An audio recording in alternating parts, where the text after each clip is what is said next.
because you brought up the point about Colt McCoy. But before I go to my next point, I want to remind everyone to download, rate, and subscribe to the 415 cast coming at you 3 times a week. We will be having our reaction episode on Tuesday morning, Monday night coming out after the Monday Night Football game, 5:15 kick Pacific time down in Mexico City. Niners trying to get their first win streak of the season and hand the Arizona Cardinals their 7th loss of the year. You brought up Colt McCoy and how some might feel that the offense becomes a bit more balanced with him, primarily just because of his limitations. You're forced to run the ball more. You're forced to maybe keep the defense a little more on their heels, switch things up, get creative. I do think that in a way, Jimmy Garoppolo it does balance this offense. I know you'd love to have a guy that can light it up through the air, but because of what Jimmy G can and can't do, I mean, you're forced to maybe run the ball 40 times against the Chargers team. This next week, you might also be able to throw it 30 times. I just feel like the Niners offense, it's in a good place, but right now I do think that Garoppolo is probably playing his best football since 2019. He might be even playing better football. Um, I like where the offense is at for the 49ers. It's now just about being able to punch it in. And if they can capitalize on red zone chances, which by the way, the Arizona Cardinals have been putrid in the red zone this season. I believe they are in the bottom 5 in the league in red zone defense, allowing touchdowns on the majority of opponents' trips, about 68%. So if the 49ers can get right inside the 20, and not even that, inside the 10, inside the 5, like they were multiple times against the Chargers, this game could get out of hand really quick. And I can see the 49ers being able to pile up points early against the Cardinals team that has generally come out flat in the majority of their games. So even though it's not a get right game for the Niners as a team, I can absolutely see this being a get right game for the 49ers offense, specifically inside the red zone. Yeah, and I think a big number there, a big category to keep an eye on, and this is obvious for every football game, but it's the turnover battle. Red zone, turnover, third down, those seem to be the categories that will lead to victory. And this is an area, the turnover battle, that the Cardinals have been really good at so far this year. They haven't forced a ton of turnovers.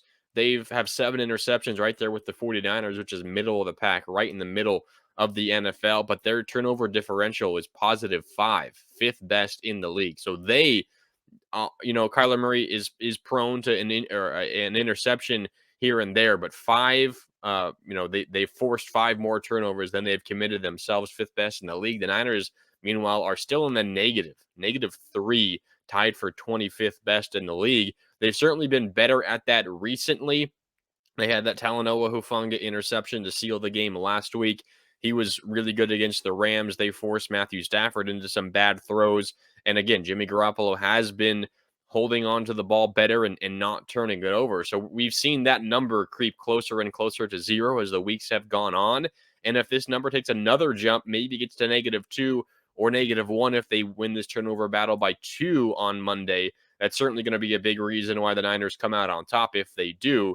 But you're going to have to beat the Cardinals at their own game in that one because that's kind of how they've been able to make their money. I know they're 4-6. They haven't been very good this year. We've almost written them off. I mean, we really have multiple times throughout the season. They got a big win in a backup quarterback battle against the Rams last week. But that turnover margin, that turnover number is going to be huge in this game, especially a game on prime time on Monday night uh, in front of 100,000 plus fans potentially in Mexico City at Aztec Stadium.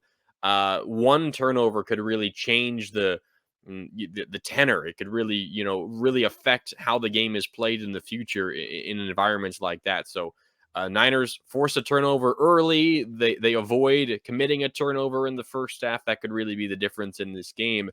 But the numbers suggest that battle might favor the Cardinals. I think the other big factor on the Arizona side is DeAndre Hopkins Yeah. because he has, even though the team has struggled as a whole, he has taken their offense to a different level. through the first 6 weeks of the season, they compiled 114 points without DeAndre Hopkins, who was, of course, suspended before the season. The last 4 games that he's played, they have scored 116 points. Now, I know that a few of those were defensive touchdowns, I believe, against the Saints, but as a team, they're averaging 29 with Nuke on the field, and they're averaging 19 with him off the field. So he is the type of game breaking wide receiver that the 49ers will eventually have to face down the line. And I feel like could be a good test for this secondary that, as you mentioned, has been pretty good against the pass this year, but not as good as the run. Um, I have always loved DeAndre Hopkins. I feel like at his in his prime, maybe he's kind of on the tail end of his career at this point, but in his prime, he was number one, if not top two wide receivers in the league when he was in Houston. I thought it was a great move at the time for the Arizona Cardinals to go and get him, but clearly he's being wasted this season. Even if he's been able to improve their offense marginally, that's the one guy that I could see being able to hurt you because he's done it so many times with so many different teams. Yeah, Hopkins has been phenomenal, and there's a chance that they get Hollywood Brown back this week. The Cardinals opened his practice window. He was on IR after hurting his ankle in a game against the Seahawks about a month ago, maybe even a little bit more at this point. And Hopkins has just been the target monster for them. The other note is that Zach Ertz went down, their tight end, last week. He's going to be out for a while, maybe even the rest of the regular season. So without Zach Ertz, who's been soaking up a lot of targets as well, you add in, of course, DeAndre Hopkins, as you were talking about, and potentially Hollywood Brown. But Rondale Moore has been much better lately. There's been so much noise from Cardinal fans and just NFL fans in general begging Cliff Kingsbury to use Rondale Moore like an actual receiver instead of this gadget guy on reverses and trick plays. And they've been doing that more. Sound familiar? They've been doing that more recently, Yeah. and he's been pretty effective. So keep an eye on that. But from one number one receiver to the other, Brandon Ayuk is on the verge of doing something that we haven't seen a Niners wide receiver do in a really long time. Ayuk has registered 6 or more receptions and 80 or more receiving yards in 4 straight games, the longest streak by a member of the Niners since 2001 when Terrell Owens did it. Back between weeks 8 and 11 in 2001. If he does it again, if Ayuk does it again on Monday night, he would become just the third member of the Niners to get those numbers: 6 catches, 80 yards or more in 5 straight games. Of course, Owens in 01, the other, Jerry Rice in 1994. So elite company if Brandon Ayuk can do that once again. I'm not quite sure he's anywhere near those two guys. Certainly isn't. I mean, it's Terrell Owens and Jerry Rice, Hall of Famers. But still, that it just goes to show how good Ayuk has been and how big his steps forward have been over the last month. No, but I do think it indicates that he is becoming a number one wide receiver. And that's at least what I argued last week. That I mean that game told me, along with of course the previous three that you mentioned, that Ayuk has established himself as the go-to guy, I think, on the outside. That doesn't mean that someone like Debo Samuel, who's paid to be the number one wide receiver or hybrid wide back, can't be still explosive and make plays. But on money downs in money situations, it seems like Jimmy G has had his eye on Brandon Ayuk a bit more than other players on offense. And look, Ayuk, I think is a fantastic route runner. He's got great feet outside of the drop touchdown. I think his hands maybe have gone a bit under the radar. Even though he dropped the touchdown, he still had a couple of catches in that game, a contested catch on third down late in the fourth quarter, contested catch in the second half that got them down to the 2, in which McCaffrey eventually punched it in against the Chargers. Like he has made plays throughout this year. I think it's just because he doesn't really wow you. He's not a burner. He doesn't, beat guys over the top. He's not extremely acrobatic. He's not making one-handed catches like we saw in the Bills and Vikings game, but he just gets the job done. And so even though he may not be as explosive, obviously, as the two guys you mentioned him being in company with potentially in Jerry Rice and Terrell Owens, he does it in a different way that's right for this team. And who knows? I mean, Terrell Owens and Jerry Rice also played with, I think, some better quarterbacks with better arms. Ayuk is forced to run the routes that he's been given, and a lot of the times that's about 10 to 15 yards from the line of scrimmage. So slants, comebacks, stick routes. Look, he can run them all in which he's asked to. So I really like what I've seen from Brandon Ayuk this year. I was a little concerned, I think, through the first 5 games of the season, but these last 4 have absolutely turned, in my opinion, of him around, as well as I think how a lot of people feel about him. Yeah, I'm looking at just some of those numbers. Like I'm going back to the 2001 TO season because Boy, I mean Ayuk has had those 6 catches and 80 yards, but he's literally just barely reached those numbers every yeah. game. It's been 6 catches like 82, 83, 81 yards like every week.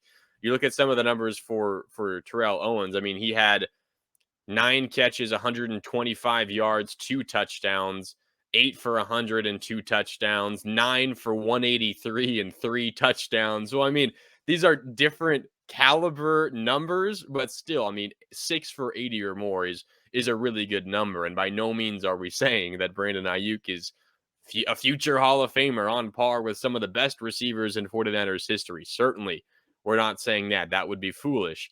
But the point is, Jimmy Garoppolo has learned to trust Brandon Ayuk. Brandon Ayuk has made himself available to Jimmy Garoppolo, and it's been impressive because you consider how this season started for these guys. Brandon Ayuk was the one working out all offseason with Trey Lance, and he was so used to the ball out of Trey Lance's right hand. And he said, there's an adjustment period once Trey Lance goes down, and now I've got to get used to Jimmy Garoppolo once again.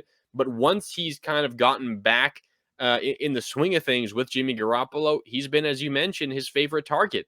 So you have to really applaud Ayuk and Garoppolo for getting that chemistry back up, and they can kind of understand where each other are during plays, and Garoppolo again is trusting Ayuk once again. So again, certainly not on the same level as those other 2 guys that we mentioned, but impressive nonetheless. Yeah, I don't think he's going to be getting a yellow jacket anytime soon, but who knows? He's got an entire career ahead of him. Let's get to our predictions, Mark, for this game. 49ers 5-4, Arizona 4-6, week 11 down in Mexico City. The Niners are favored by 8 points, over under 43.5. I'll go first. I think the Niners don't blow out the Cardinals, but I think they get into the red zone, and this time they cash in. I think they put 27 points up on the board, and their defense holds the Cardinals to 13 points. I think it's going to be a pretty, maybe a sloggy game, but one in which the Niners just continue to lean on their opponent. They go up in the first half. They throw it a lot in the first half, I think, and then they rely on their run in the second half, as well as a defense that is playing as good as any team in the NFL. I'll take the Niners 27 over the Cardinals 13. I'm going to stick with my prediction I made earlier with Tyler. 27-20 49ers come out on top. I think that whoever is at quarterback for the Cardinals, whether it's Kyler Murray or Colt McCoy, they're going to have some success. I'm a little worried about the Niners front right now with all those injuries. They stood up pretty well against the Chargers, specifically, in that second half, not giving up a point. But I'm a little worried about Nick Bosa having to play so many snaps once again. If Samson Ebukam is out, and of course, does not look like Armstead's going to play. Javon Kinlaw still on IR. So I'm a little worried about that front and maybe getting winded, in the elevation in Mexico City. So I'll say the Cardinals have a little bit more success offensively. And hesitantly, I say the over hits 27-20. Niners come out on top. Yes, I believe the over will hit as well. I think it's going to be a little easier, but we shall see. We'll be reacting to the game on Monday nights, so be on the lookout for that on YouTube. Also, the episode is going to be dropping as quickly as we can get it out after the Monday Night Football game kicking off at 5:15 for Mexico City. In the meantime, we appreciate you tuning into the 415ers. And we'll see if the Niners can take care of business, try and get their first 3-game win streak of the season, 2 games above 500, a chance maybe even to close within spot of the division. I know the Seahawks lost last week. We'll see if they can win again, or if they fall and the Niners can get back and even for first place in the NFC West. My name is Evan Ginnings. That is Marc Grandy. We appreciate you tuning in, and we'll talk to you next time.